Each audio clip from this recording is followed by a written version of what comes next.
E o versículo que eu vou estar lendo com os irmãos é o versículo de número 25, que aqui traz por título a parábola do bom samaritano. E diz assim: e eis que se levantou um certo doutor da lei, tentando-o e dizendo: mestre, que farei para herdar a vida eterna? E ele lhe disse: que está escrito na lei, como lês? E respondendo ele, disse: amarás ao Senhor teu Deus de todo o teu coração, e de toda a tua alma, e de todas as tuas forças, e de todo o teu entendimento, e ao teu próximo como a ti mesmo. E disse-lhe: respondeste bem, faze isto e viverás. Ele, o doutor da lei, porém, querendo justificar-se a si mesmo, disse a Jesus: e quem é o meu próximo? Você pode se sentar em nome de Jesus. Se puder desocupar as suas mãos, dá uma linda salva de palmas para o Senhor Jesus Cristo.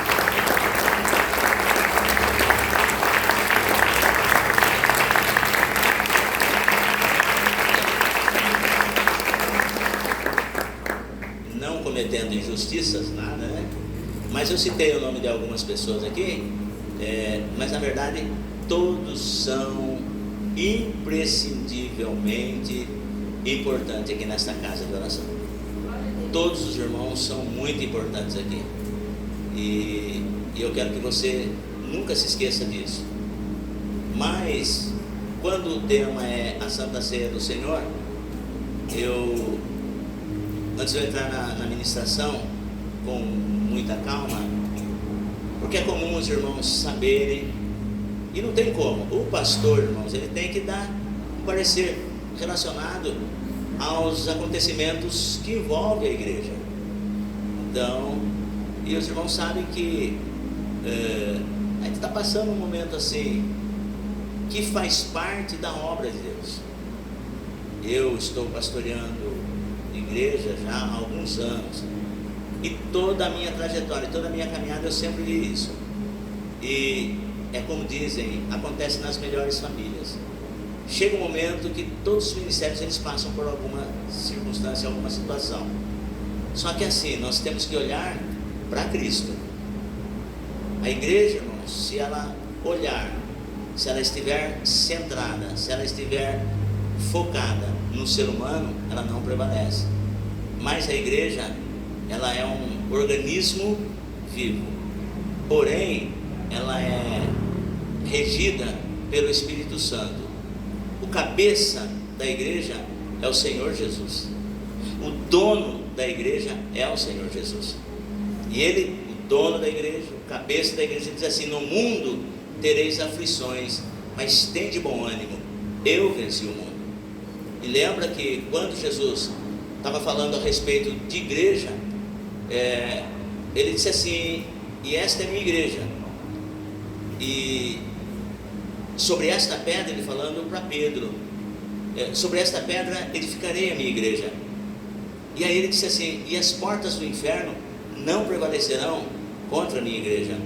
Ora, por que Jesus disse que as portas do inferno não prevaleceriam contra a igreja?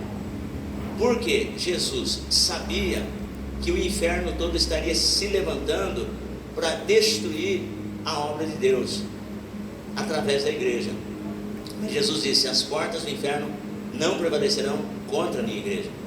E para quem Jesus disse isso, foi para Simão Pedro. E Simão Pedro estava na condição de discípulo, e ele não entendia muitas coisas ainda, assim como os demais 11 discípulos, eles não entendiam o que vinha a ser igreja, eles não estavam entendendo. Mas esse tema Jesus desenvolveu em decorrência de uma pergunta que Jesus fez para os discípulos. Eles estavam todos ali assentados, e Jesus pergunta: quem dizem os homens que eu sou?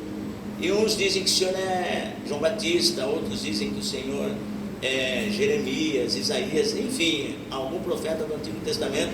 Jesus: e vós, quem dizeis que eu sou? E Pedro, tomando a palavra, diz assim: tu és o Cristo, o Filho do Deus vivo. Jesus olha para Simão e diz assim: bem-aventurado és tu, Simão Barjonas, porque não foi carne e sangue quem tu revelou, mas meu Pai que está no céu. E sobre esta pedra edificarei a minha igreja. Sobre esta confissão de que eu sou Cristo, o Filho do Deus vivo, edificarei a minha igreja. E as portas do inferno não prevalecerão contra ela. Eu acredito assim, eu faço disso uma conjectura, que os discípulos que estavam ali, porque via que Simão Pedro era um apóstolo assim, oscilante, ou era 8 ou 80, e ele tipifica muitos de nós, que tem momento que nós estamos bem na nossa vida espiritual, que tem momento que nós estamos bem na nossa carreira espiritual, e tem momentos que nós estamos lá embaixo. Tem momentos que a igreja onde nós servimos a Deus é uma bênção. É o melhor lugar que eu encontrei até hoje para congregar junto com o irmão Salu. Mas tem um determinado momento que nós falamos, mas sabe uma coisa, vamos procurar outra igreja. Isso é típico do ser humano. Isso é típico. Só que eu, particularmente falando como pessoa, já oscilei muitas das vezes na minha vida. E é bom você estudar a Bíblia Sagrada. É bom você entender a palavra de Deus, porque você observa que Jesus, ele conhece o comportamento humano. Ele sabe quando eu estou falando aqui como salustriano, ele sabe quando eu estou falando aqui como Salu, ele sabe como eu estou falando como Tianinho. Não que eu seja uma pessoa dupla personalidade, mas é que tem momentos, dependendo das circunstâncias que nós nos encontramos, nós expressamos um determinado comportamento, isso como pessoas. Só que o Senhor, ele entende, e o irmão que está do lado também pode entender, mas o diabo, ele pega essas fraquezas, e é aí que nós precisamos tomar cuidado. E é isso que nós precisamos tomar cuidado. Nós precisamos ser perseverantes, nós precisamos ser consistentes naquilo que falamos. Nós precisamos ser sérios naquilo que nós tratamos. E principalmente quando se trata das coisas de Deus. Porque quando Jesus, num bom sentido, ele elogiou Simão Pedro, porque a revelação que Simão Pedro fez a respeito de Jesus veio de Deus, veio do Espírito Santo. Mas nessa mesma passagem, alguns versículos após, você vê que o Senhor Jesus, ele está falando assim, olha, nós vamos para Jerusalém, e lá o Filho do Homem vai ser entregue nas mãos dos sacerdotes, dos escribas, e vão zombar dele, vão escarnecer dele, vão pendurá-lo numa cruz, vão matá-lo, mas ao terceiro dia ele ressuscitará. O mesmo Pedro, presta atenção, irmãos, é muito sério.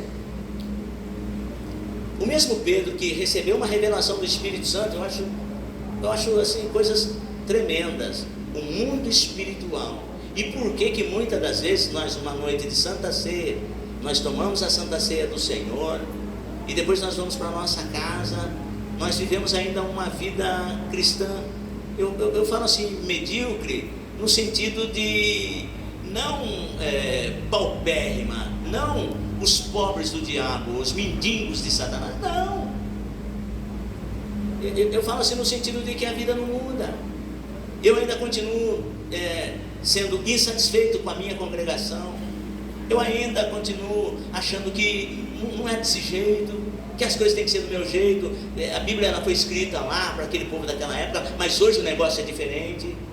E tem aquelas pessoas que acham assim, tudo bem, na igreja eu sou uma pessoa, mas na minha casa quem manda sou eu. E infelizmente existem pessoas que mandam, que agem assim, que pensam assim. E a gente como ser humano, a gente até entende. E Deus, muitas das vezes nós usamos o termo assim, mas Deus sabe de todas as coisas. Com certeza Deus sabe de todas as coisas. Mas essa minha maneira de encarar a minha fé, isso é um prato cheio na mão do diabo. Foi isso que aconteceu com Simão Pedro. Porque quando Jesus começou a descortinar, Simão Pedro, olha, você falou aquilo pelo Espírito Santo. Pois bem, nós estamos indo para Jerusalém, e o propósito é que eu vá para Jerusalém, e lá eu padeça, porque está escrito. Mas Simão Pedro, no meio de todo mundo, ele pega Jesus, quando Jesus falou, nós vamos subir para Jerusalém, e lá pegarão o Filho do Homem, açoitarão, zombarão dele, pendurarão numa cruz, mas ao terceiro dia ele ressuscitará. Simão Pedro pega Jesus, puxa de lado assim, e a Bíblia diz que ele começa a repreender Jesus. Ô Senhor, para com isso, que conversa é essa? Por que o Senhor está falando desse jeito? Imagine que isso vai acontecer. O Senhor acha que nós vamos deixar que isso aconteça? Jesus poderia simplesmente, olha, como pessoa, Por isso que eu digo para os irmãos assim, que a vida cristã, ela não é feita de emoções. São tantas emoções. Isso não serve para nós. Isso não serve para nós. Porque emocionalismo não traz bênçãos. E muito pelo contrário, nos tira da bênção. E Jesus poderia simplesmente olhar para Simão Pedro e falar: olha, Simão Pedro, eu agradeço você pela sua preocupação, viu, comigo. Ó, tá vendo, pessoal? Simão Pedro é meu amigo realmente. Ele está preocupado comigo. Ele está muito preocupado comigo. Mas não foi isso que Jesus falou.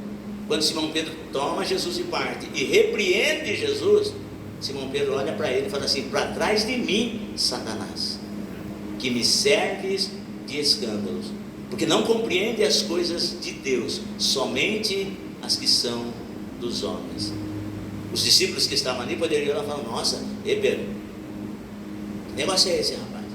Alguns segundos atrás ele recebeu uma revelação do Espírito Santo, e alguns versículos à frente, agora ele está sendo usado pelo adversário para tentar impedir que o Senhor Jesus cumprisse seu propósito na cruz.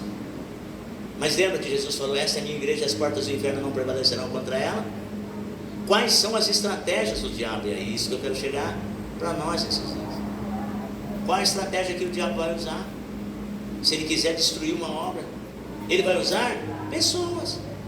Por quê? Porque o inimigo, ele é espírito, e para ele agir na vida de alguém, ele vai usar outra pessoa, e ele vai usar pessoas próximas de nós, se ele quiser tentar impedir a obra de Deus nas nossas vidas. Por isso, marido e mulher têm que caminhar na mesma fé, pais e filhos têm que caminhar na mesma visão, pastor e membros têm que caminhar na mesma direção, e a direção é dada pela palavra de Deus.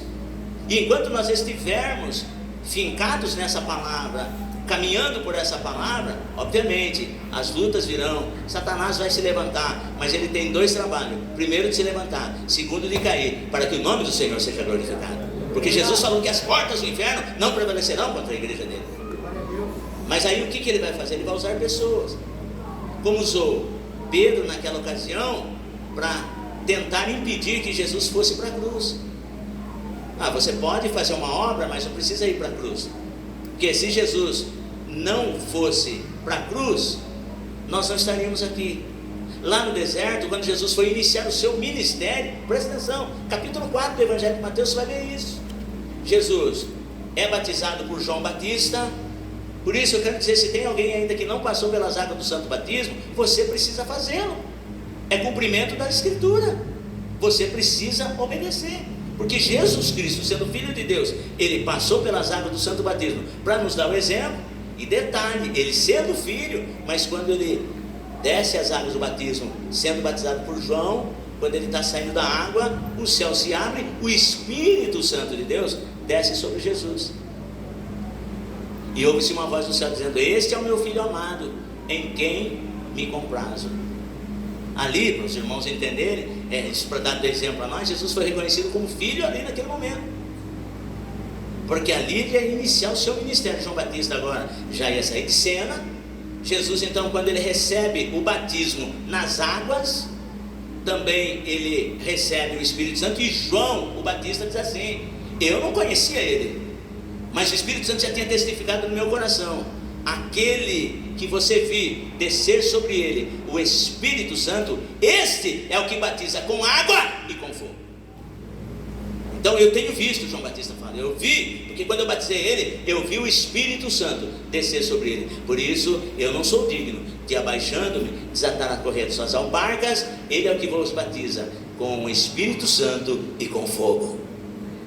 E aí, quando Jesus sai da água, imediatamente Jesus poderia voltar para sua casa, fazer uma comemoração: olha, agora eu me batizei, o batismo de arrependimento, de João, tal, né? Não, a Bíblia diz que ele foi para o deserto, e lá no deserto ele passou 40 dias e 40 noites, não comeu e não bebeu, ele foi levado pelo Espírito para ser tentado pelo diabo, e lá ele sofreu várias, inúmeras tentações.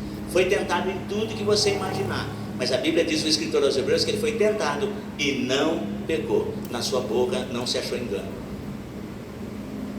Para mostrar que o ministério de Jesus é um ministério em confronto direto com as trevas. A igreja do Senhor Jesus, ela é um embate ferrenho contra o reino das trevas. Nós não podemos esquecer isso. E nós só obteremos êxito, só obteremos vitória se nós estivermos ligados nessa palavra, coberto com o sangue precioso do Senhor Jesus Cristo e guiados pelo Espírito Santo. E quando nós estamos guiados pelo Espírito Santo, nós observamos isso, uma das características da guia do Espírito Santo, da presença do Espírito Santo, é quando os cristãos se unem em embate contra o reino das trevas. E nós estamos vendo nesses últimos dias igrejas fechando as portas, igrejas se dilacerando. Por quê? Porque começa a entrar outras coisas dentro da igreja, começa a entrar o mundanismo dentro da igreja, as competições começam a entrar dentro da igreja, as vaidades começam a entrar dentro da igreja.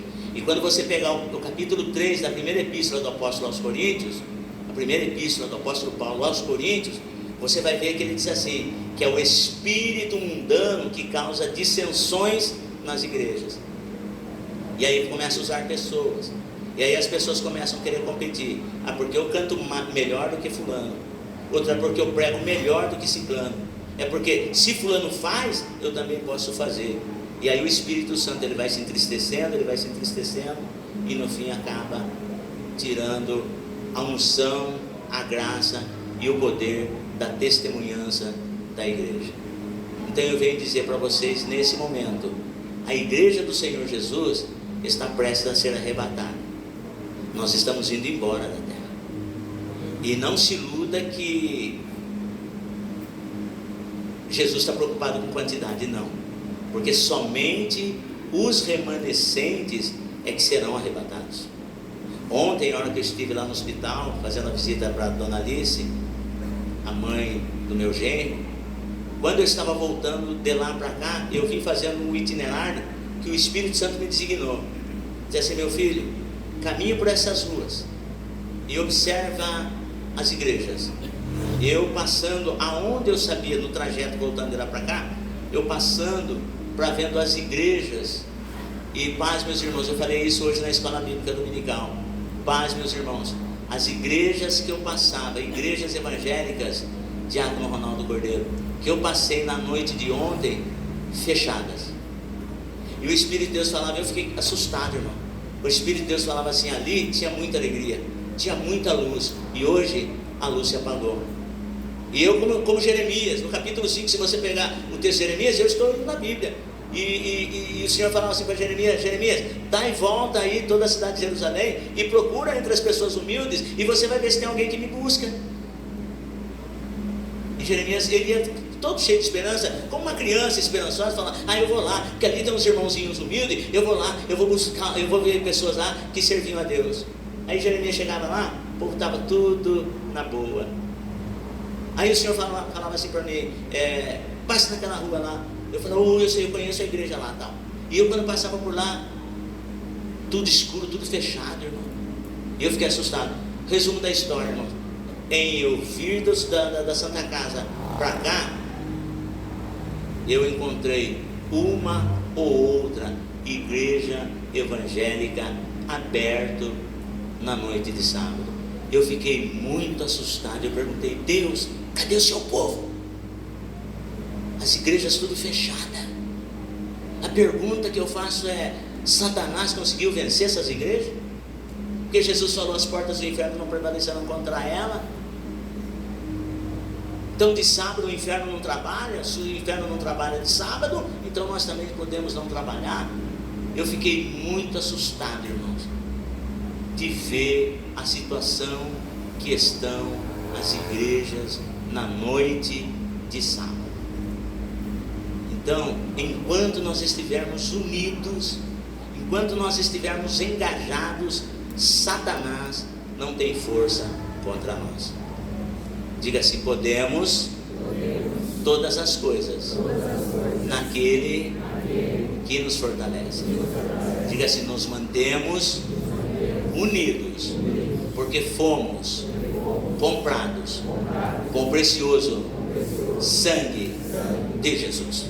Você pode aplaudir o nome do Senhor Jesus por isso?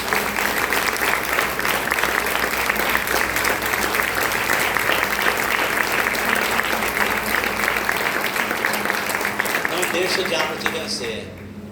Não deixa, porque começou a trabalhar na mente de Pedro que Jesus não iria para a cruz. Só que ele cavou com Pedro, não conseguiu nada. E quando chega em Judas Iscariotes, ele achou um terreno fértil. Porque Judas Iscariotes, ele tinha dois problemas. Judas Iscariotes era o tipo de pessoa que ele não podia ter dinheiro na mão. Existem pessoas que, na escola bíblica dominical, por exemplo, nós estamos falando a respeito de economia. Mas existem pessoas que têm um sério problema com dinheiro. E Judas Iscariotes era um. Ele não podia ter dinheiro na mão. E foi oferecendo dinheiro para ele que Satanás viu no coração dele uma terra fértil para lançar a semente da traição. E um outro problema que Judas Iscariotes tinha era a popularidade. Judas Iscariotes, ele não queria estar debaixo da liderança do senhorio de Jesus. Ele também queria ser líder. Porque você pode ver que quando Jesus estava lá no Getsemane, ele chegou com uma grande multidão. E aquele momento que ele chegou com uma grande multidão, ele se sentiu o cara mais realizado. Porque ele era o líder daquela turba. Ele era o líder daquelas pessoas. Então naquele momento ele se sentiu realizado. Estava com dinheiro na mão e estava com o poder na mão. Então são problemas que, se nós não trabalharmos isso nas nossas vidas, porque entre nós não existe competição, entre nós não existe o melhor. O Ministério do Louvor vem aqui, apresenta o louvor, está preparando o terreno. Daqui a pouco vem o ministro da palavra, traz a mensagem que vai edificar a sua vida, que vai mudar a sua história, e depois no final convida-se um outro irmão que faça a oração. Cada um pega numa ponta do altar, a glória de Deus se manifesta e o nome do Senhor é glorificado. Porque nós somos todos irmãos, nós estamos aqui trabalhando com a mesma fé. Então essa dificuldade que nós estamos passando é momentânea, mas se chama batalha espiritual.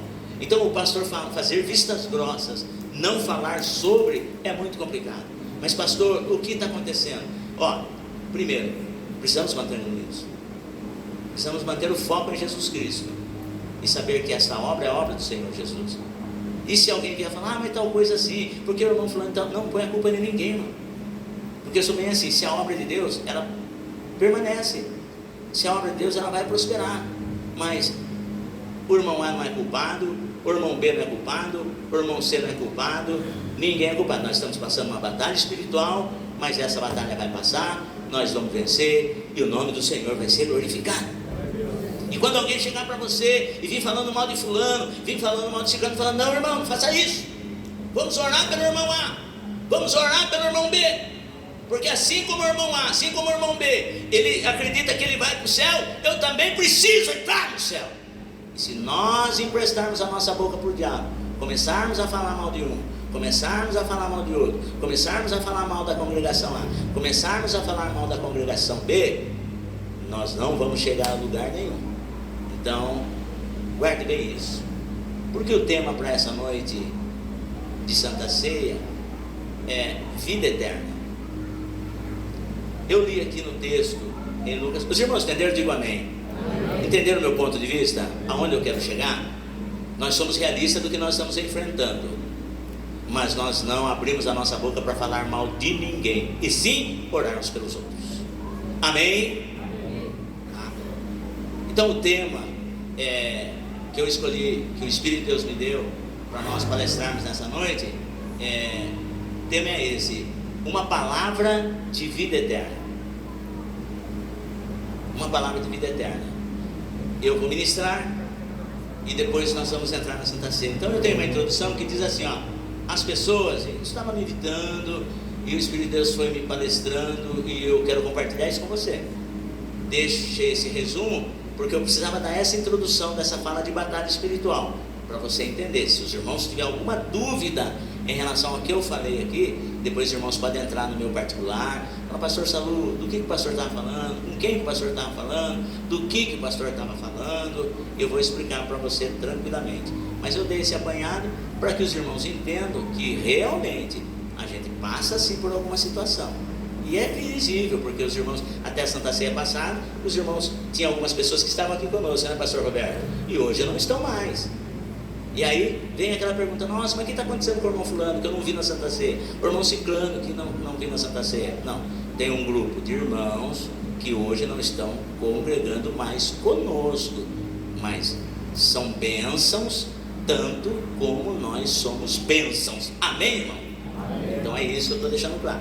Então esse resumo que eu fiz é isso, ó, uma palavra de vida eterna, baseando-se em Lucas capítulo 10, versículo 25, e tem uma introdução, que eu fiz assim, ó, as pessoas dos dias de Jesus, elas tinham mais interesse sobre a vida eterna do que a nossa geração.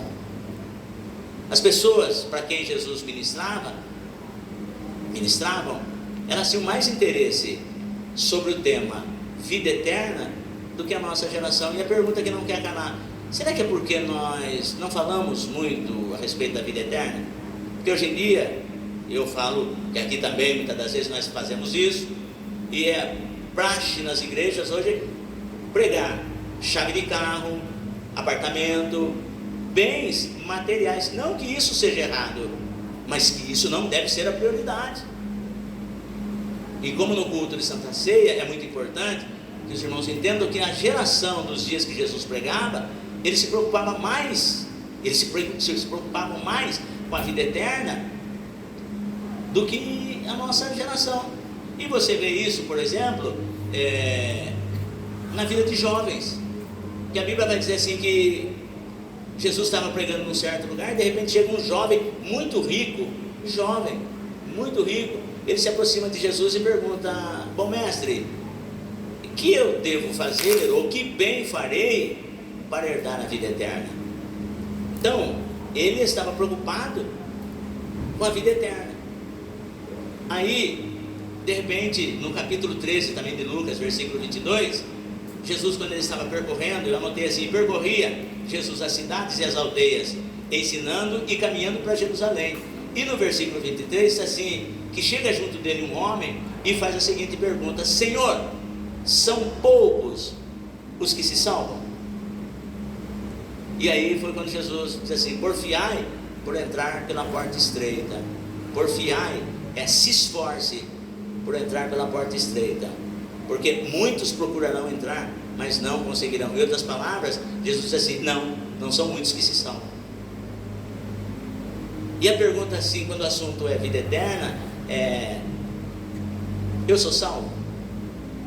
E eu prossigo nessa mesma linha, porque quando você pegar esse texto de Lucas capítulo 10, versículo 25, a Bíblia diz que um doutor da lei, cidadão aqui, ele interpreta a lei, a Bíblia, nos dias de Jesus. Quando se fala em lei, fala do Pentateuco, Gênesis, Êxodo, Levítico, Números e Deuteronômio. Era uma das divisões da Bíblia. Aí tem Salmos, profetas. Mas Jesus estava, esse doutor da lei, ele interpretava a Bíblia. E ele chega para Jesus, mas o texto diz que ele chega para Jesus para apanhá-lo numa cilada. Ele chega para Jesus, esse doutor da lei, com que cilada, com que pergunta? A respeito da vida eterna. Assim como as pessoas, os religiosos da sua época, esse doutor da lei também tinha uma preocupação, a vida eterna. Mas eu achei muito lindo esse texto, porque ele veio apanhando, querendo apanhar Jesus em uma cilada. Agora, como que eu vou propor algo a alguém se eu não domino o assunto? Essa é a pergunta. Porque o resumo aqui é assim, ó. Ele chega para Jesus e diz assim, bom mestre, que farei para herdar a vida eterna? E Jesus pergunta para ele, que está escrito na lei, como lês? Ao invés dele falar alguma coisa relacionada à vida eterna, ele foi citar para Jesus uma resposta relacionada à pergunta que seria: qual é o grande mandamento? Mas ele fez uma pergunta relacionada à vida eterna.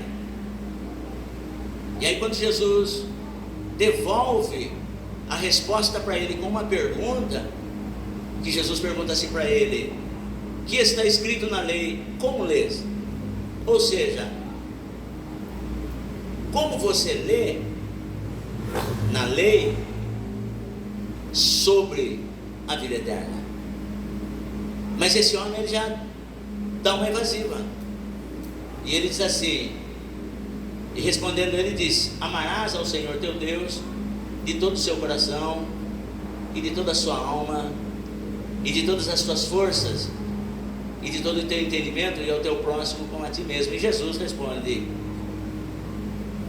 responder-se bem, faz isso e viverá. Mas a resposta que esse homem deu, na realidade, era sobre qual é ou qual seria o grande mandamento. E ele veio pegando Jesus numa cilada em que: o que farei para herdar a vida eterna?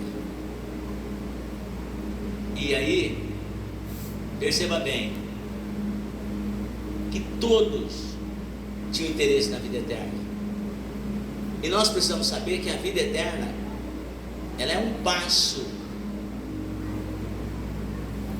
muito curto, é uma distância muito curta entre essa vida presente e a vida futura. Nós estamos aqui hoje para participar da Santa Ceia do Senhor, mas a pergunta é: como que nós estamos encarando esse tema chamado vida eterna? E eu, pensando nisso, eu coloquei assim,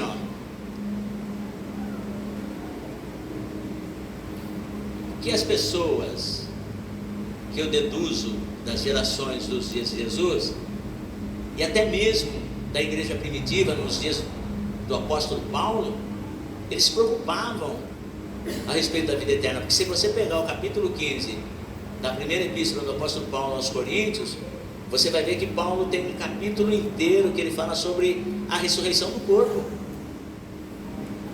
Paulo fala muito a respeito da ressurreição do corpo. Então, por vários textos você vê, e ele chega para Timóteo, por exemplo, ele fala assim: Timóteo, combate o bom combate da fé, toma posse da vida eterna que você foi chamado para ela. Então nós fomos chamados para a vida eterna. Mas a pergunta é: até que ponto eu domino esse tema chamado vida eterna? Ontem eu fui participar de um funeral, uma jovem de 26 anos. Eu fiquei muito comovido, porque chegou até o meu conhecimento que faleceu essa jovem, e eu a conheci desde bebezinha, e hoje ela, com 26 anos, foi acometida por dengue hemorrágica. 26 anos, quando eu cheguei perto do caixão dela, eu vi uma menina dormindo. A fisionomia dela não mudou nada, deixou uma criancinha. E aí eu fiquei pensando, falei: meu Deus, eu estou com 63 anos, pela misericórdia de Deus estou pregando a palavra de Deus, mas eu sei que a qualquer momento eu vou deixar a minha existência terrena. E eu sei que o público para qual eu ministro, de repente, na próxima Santa Ceia, de repente, presbítero Rogério, eu posso não estar aqui. De repente, algum de vocês pode não estar aqui, porque essa vida terrena e a vida eterna é um espaço muito curto. As pessoas, elas saem para fazer voos e de repente não voltam. Estava vendo uma moça que foi morta esses dias aí, a câmera flagrando ela dando seus últimos passos. Eu fiquei pensando, quando a câmera estava flagrando ela, depois o cara foi lá e fez toda aquela barbaridade com ela lá, eu fiquei pensando comigo: olha, essa moça, eu estou aqui vendo ela dando os últimos passos em direção à morte. Olha que coisa maluca, irmãos. Olha que coisa louca. Só que assim, para que nós tivéssemos direito à vida eterna, o Filho de Deus, morreu por nós. Só que daí, algumas pessoas, ou muitas pessoas, não vão herdar a vida eterna. Mas por que, pastor Salustiano?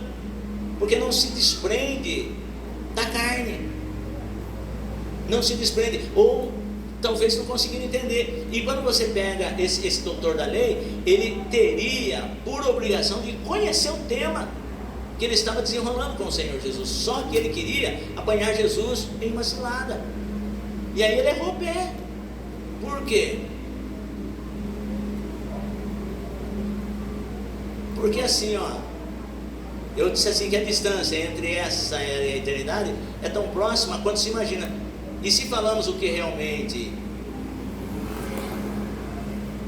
se nós falamos da eternidade, como que nós falamos? Com que intensidade nós falamos? Ou com que propriedade nós falamos? Até que ponto eu conheço o tema sobre a eternidade? Porque quando Jesus perguntou para aquele moço, para aquele doutor da lei, mestre, o que eu devo fazer para herdar na vida eterna? Ele jogou essa pergunta para Jesus. Jesus responde para ele: mas o que você lê na Bíblia sobre esse tema, a vida eterna? Como você lê? E esse homem, ele desvencilhou, porque ele não conhecia nada sobre a vida eterna. Daí ele quis se esquivar, dizendo assim: na lei está escrito assim, ama o Senhor de todo o teu coração, com toda a tua alma, com todas as tuas forças, e ao teu próximo como a ti mesmo. E ele se desvencilhou do assunto. Mas se a pergunta para nós, e quando que nós fazemos essa pergunta para nós mesmos? O quanto nós conhecemos a respeito da eternidade? Porque existem pessoas que acham assim: olha, eu até queria servir a Deus, mas eu não consigo largar do meu copinho de cachaça. Eu até gostaria de servir a Deus verdadeiramente, mas eu não consigo largar o meu cigarro de maconha. Eu até gostaria de servir a Deus verdadeiramente, mas eu não consigo largar o meu tabaco. Eu até gostaria de servir a Deus, mas eu não consigo largar a pornografia. E paz, meus irmãos, Jesus Cristo, Ele veio para nos libertar da condenação do pecado e do domínio do pecado. E quando nós entregamos a nossa vida para Jesus, o homem pode ter fumado 40 anos, o homem pode ter cheirado 50 anos, mas quando ele entrega a sua vida para Jesus, o domínio do pecado sai da vida dele. Isso é servir a Deus. Pode até passar em determinados lugares, a pessoa pode vir oferecer cigarro, pode vir oferecer bebida, pode vir oferecer droga, o que for. Ele vai falar: não, eu não faço mais uso dessas coisas. Mas por quê? Porque você passou para a lei dos crentes agora, porque você passou a ser religioso e a sua lei não permite que você faça isso. A minha lei não proíbe, mas hoje eu tenho Jesus que me libertou deste mal. Isso é servir a Deus. Então, até que ponto eu conheço da vida eterna? Esse doutor da lei, Jesus mostrou para ele pelo menos duas coisas, porque eu preciso fazer isso quando eu estou longe da minha esposa, eu estou lá no banheiro, talvez no celular, no tablet, vendo lá a pornografia. Eu tenho que fazer essa pergunta para mim: do jeito que eu estou agindo, eu vou herdar a vida eterna? Esse doutor da lei, ele não conhecia nada sobre a vida eterna. E aí Jesus falava: como que você lê sobre a vida eterna? Ele mudou de conversa. Ele precisa ser uma pessoa humilde. Falar: Senhor, é bem verdade que eu quis armar uma cilada para o Senhor, mas eu dei com os burros na água, porque mesmo eu sendo um doutor da lei, eu não conheço nada sobre a vida eterna. Eu preciso que o Senhor me ensine. Isso nós precisamos fazer. Nós sabemos que nós somos fracassados, que muitas das vezes nós não entendemos o que lemos, ou se entendemos, o pecado às vezes fala mais alto, e nós temos que nos humilhar perante o Senhor, falar: Senhor, o Senhor morreu naquela cruz do Calvário por mim, para me dar a vida eterna, e essa vida eterna eu quero. Se hoje eu estou passando por essa situação, eu tenho certeza que o Senhor pode me limpar, eu tenho certeza que o Senhor pode me libertar. Porque Jesus mostrou para esse homem, resumidamente, agora eu encerro aqui, Jesus mostrou para esse homem pelo menos duas coisas. A primeira é que esse homem, ele não só era ignorante quanto à vida eterna. Ele não só era ignorante quanto a vida eterna. E aí vem a pergunta para mim e para você, que esse texto, ele faz com que eu e você reflitamos. Primeiro, e eu e você, o que nós sabemos sobre a vida eterna? O que eu leio, o que eu tenho estudado, o que você tem lido, o que você tem estudado, quando o tema é a vida eterna? Porque escute o que eu estou te dizendo, a qualquer momento, a minha senha e a sua vai ser chamada. Isso é fato. É certo que nós viemos para esse mundo, mas é certo que nós vamos embora dele também. Hebreus 9, 27 diz assim, que o homem está ordenado morrer uma vez. Então a qualquer momento, ou os irmãos saberão, pastor Salu, o Senhor recolheu ele, ou eu vou saber que um dos irmãos o Senhor recolheu.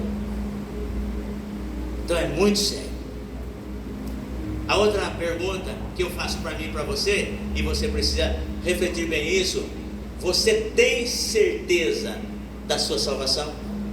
É uma certeza que nós precisamos ter. Outro dia eu estava descendo do púlpito aqui, o cara começou a querer me questionar aí na porta da igreja, dizendo assim que ninguém tem certeza da salvação.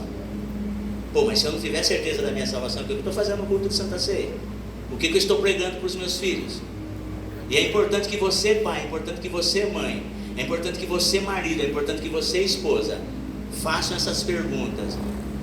Você tem certeza da sua salvação? E ouça o que a sua mulher fala para você. E ouça, mulher, o que seu marido fala para você a respeito da salvação. Pergunta para os vossos filhos se eles têm certeza da salvação. São temas que nós deixamos passar batido muitas das vezes. Quando nós falamos de salvação, quando nós falamos de vida eterna, nós... Pare, não quero nem falar de morte uma hora dessa. Mas uma outra pergunta importante para você fazer nessa noite de Santa Ceia. Porque Jesus trouxe isso para esse moço. Mostrou para ele que ele não só era ignorante quando o assunto era a vida eterna. E eu e você não podemos ser ignorantes quando o assunto é a vida eterna. Nós temos o hábito de deixar tudo para a última hora. Mas salvação não se deixa para a última hora. Jesus já resolveu esse problema meu e seu há 2000 anos atrás. Jesus nos predestinou para o céu. Nós só vamos para o inferno se quisermos. Mas eu tenho certeza que ninguém aqui quer ir para o inferno. Quantos aqui são candidatos ao céu? Diga amém. Amém. Eu prossigo com a pergunta que diz assim, ó: se Jesus pedisse a tua alma hoje, se Jesus pedisse a tua alma hoje, para onde você iria? Nós vamos tomar a Santa Ceia. Faz essa reflexão. E a segunda coisa que Jesus mostrou para esse homem, o quanto ele era ignorante também no seu relacionamento com o próximo. Porque quando ele falou a respeito do grande mandamento de amar a Deus e ao próximo como a ti mesmo, e aqui Jesus falou para ele, falou, ó, faça isso que você está tranquilo, dá tudo certinho para você, faça isso que você vai viver. E ele joga uma outra pergunta para Jesus: e qual é o meu próximo? E Jesus conta a história, a parábola do bom samaritano, que havia um homem que descia de Jerusalém para Jericó e caiu nas mãos dos salteadores e o espancaram, roubaram dele tudo que ele tinha e deixando ele agonizando no chão. Naquela mesma ocasião passava por aquele local um sacerdote que, passando, viu de longe e passou de largo. E na mesma ocasião descia um levita que olhou e passou de largo.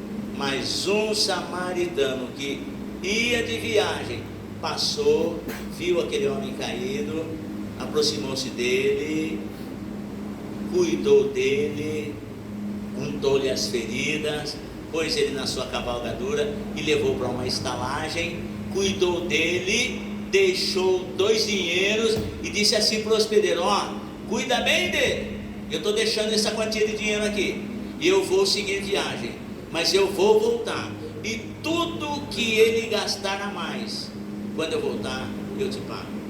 Aí Jesus devolve a pergunta para ele: qual desses 3 foi o próximo do que caiu nas mãos do salteador? O doutor da lei falou: eu tenho por mim que aquele que usou de misericórdia. Jesus falou: então vá e faça do mesmo jeito, da mesma maneira.